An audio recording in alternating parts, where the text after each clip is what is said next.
കൂട്ടുകാരെ എല്ലാവർക്കും സുഖല്ലേ? ഭാമി രശിബി വ്ലോഗിന്റെ പുതിയൊരു വീഡിയോയിലേക്ക് എല്ലാവർക്കും സ്വാഗതം. രശിബില്ല നമുക്ക് നല്ലൊരു കിളിമീൻ മുളകിട്ടതിന്റെ റെസിപ്പി കാണാം. വീഡിയോ ഇഷ്ടമാണെങ്കിൽ ഒന്ന് സബ്സ്ക്രൈബ് ചെയ്യാനും ഷെയർ ലൈക്കും കമന്റും ചെയ്യാനും ആരും മറക്കരുത്. അപ്പൊ വീഡിയോയിലേക്ക് പോയാലോ. കിളിമീൻ നന്നായിട്ട് ക്ലീൻ ചെയ്തെടുത്ത് വെച്ചിട്ടുണ്ട്. ഇവിടെ നമ്മുടെ ഇവിടെ കോരാന്നാണ് പറയാ, ചില സ്ഥലത്ത് ചുമന്ന മീൻ എന്നൊക്കെ പറയലുണ്ട്. ഇതിലേക്ക് വേണ്ടത് തക്കാളിയാണ്. ഒരു 4 ചെറിയ തക്കാളി എടുത്തിട്ടുണ്ട് കേട്ടോ. ചെറിയൊരു വലിപ്പത്തിലുള്ള തക്കാളിയാണ് എടുത്തിട്ടുള്ളത്. 4 എണ്ണം എടുത്തിട്ടുണ്ട്. ഇനി വേണ്ടത് 2 പച്ചമുളക് നീളത്തിൽ കീറിയതും ഒരു വലിയൊരു പീസ് ഇഞ്ചി കനം കുറച്ചരിഞ്ഞതും ഒരു 3 വെളുത്തുള്ളി ഉണ്ട് കേട്ടോ, 2ആയി കീറിയെടുത്തത്. പിന്നെ വേണ്ടത് മഞ്ഞൾപ്പൊടി ഒരു 1/4 ടീസ്പൂൺ എടുത്തിട്ടുണ്ട്. അതുപോലെ തന്നെ എരിവുള്ള മുളക് പൊടി ഒരു 1.5 സ്പൂണ്, ആവശ്യത്തിനുള്ള ഉപ്പ് ഒരു 1/4 ടീസ്പൂണോളം ഉലുവാപ്പൊടി വേണം. പിന്നെ കുറച്ച് ഉലുവ, അതുപോലെ തന്നെ പുളിക്ക് ആവശ്യമുള്ള 3 കുടംപുളി, കുറച്ച് കറിവേപ്പില. കറി റെഡിയാക്കാനായിട്ട് തുടങ്ങാം. അതിനായിട്ട് മൺചട്ടിയിൽ വെളിച്ചെണ്ണ ഒഴിച്ച് ചൂടാക്കാനെ വെച്ചിട്ടുണ്ടായിരുന്നു. അതിലേക്ക് ഉലുവ ചേർത്ത് പൊട്ടിച്ചെടുക്കാം.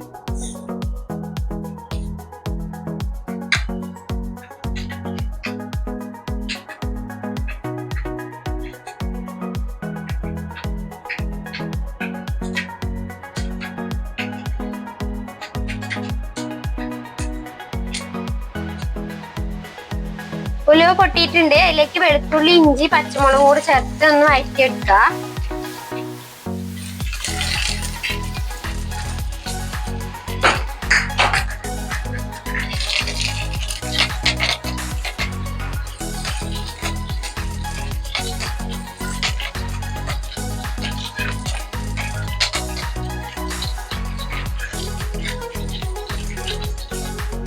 ഇഞ്ചി വെളുത്തുള്ളി വഴറ്റി കഴിയുമ്പോൾ അതിലേക്ക് തക്കാളിയും കറിവേപ്പിലയും ചേർത്ത് വഴറ്റിയെടുക്കുക.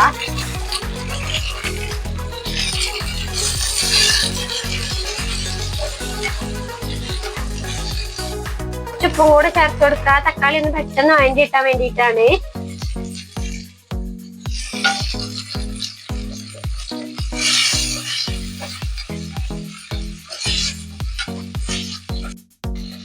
തക്കാളി നന്നായിട്ട് വഴറ്റി വന്നിട്ടുണ്ട്. ഇതിലേക്ക് മഞ്ഞൾപ്പൊടി ചേർത്ത് കൊടുക്കുക.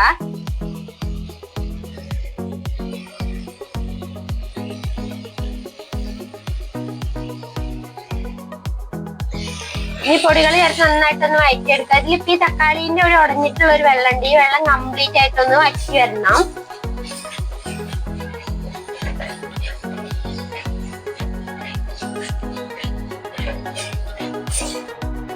പൊടികളൊക്കെ നന്നായി വഴറ്റി വന്നിട്ടുണ്ട്. തക്കാളിയിലുള്ള വെള്ളമൊക്കെ ഒന്ന് വറ്റിയിട്ടുണ്ട് കേട്ടോ. ഇനി നമുക്ക് ഇതിലേക്ക് കുറച്ച് വെള്ളം ചേർത്ത് കൊടുക്കാം.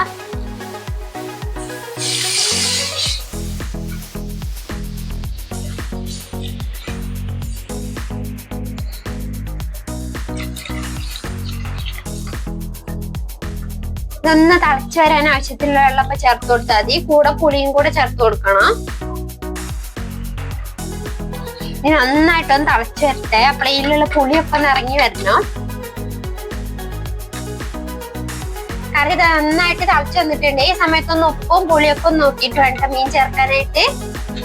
ഇനി ഇതിലേക്ക് മീൻ ചേർത്ത് കൊടുക്കുക.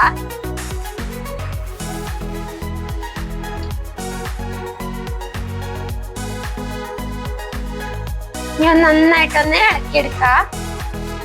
ഉടയാത്ത പോലെ വേണ്ട ഇളക്കാനായിട്ട്. പെട്ടെന്ന് തന്നെ ഉടഞ്ഞു പോകുന്നൊരു മീനാണ്.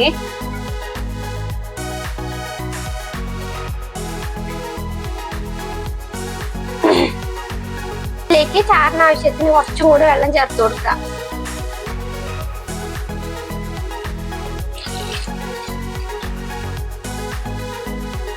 ചാറിന് ആവശ്യത്തിന് വെള്ളം കൂടി ചേർത്ത് കൊടുത്തിട്ടുണ്ട്. ഇനി ഒന്ന് അടച്ചു വെച്ചിട്ട് വേവിച്ചെടുക്കാം. അടുപ്പത്ത് വെച്ചിട്ട് ഒരു 15 മിനിറ്റോളം ആയിട്ടുണ്ട്. നമുക്കൊന്ന് മൂടി തുറന്നു നോക്കാം.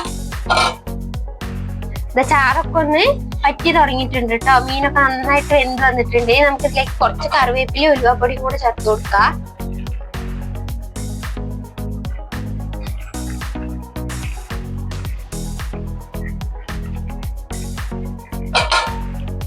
ഒന്ന് ഇളക്കിയെടുക്കാം.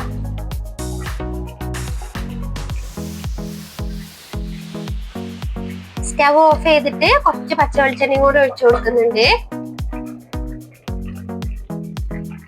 കിളിമീൻ മുളകിട്ടത് അവിടെ റെഡി ആയിട്ടുണ്ട് കേട്ടോ. ഇതേ രീതിക്ക് ഉണ്ടാക്കുകയാണെങ്കിൽ ഒരു 3 ദിവസം വരെ മീൻകറി കേടാവാതിരിക്കും. നമ്മൾ ഉള്ളിയൊന്നും ചേർക്കാത്തത് കൊണ്ട് തന്നെ പിന്നെ നന്ന കേടുകൂടാതെ ഒരു 3 ദിവസം വരെ ഇരിക്കും. വെളുത്തുള്ളിയൊക്കെ നന്നായിട്ടൊന്ന് മൊരിപ്പിച്ച് ചേർത്താൽ മതി.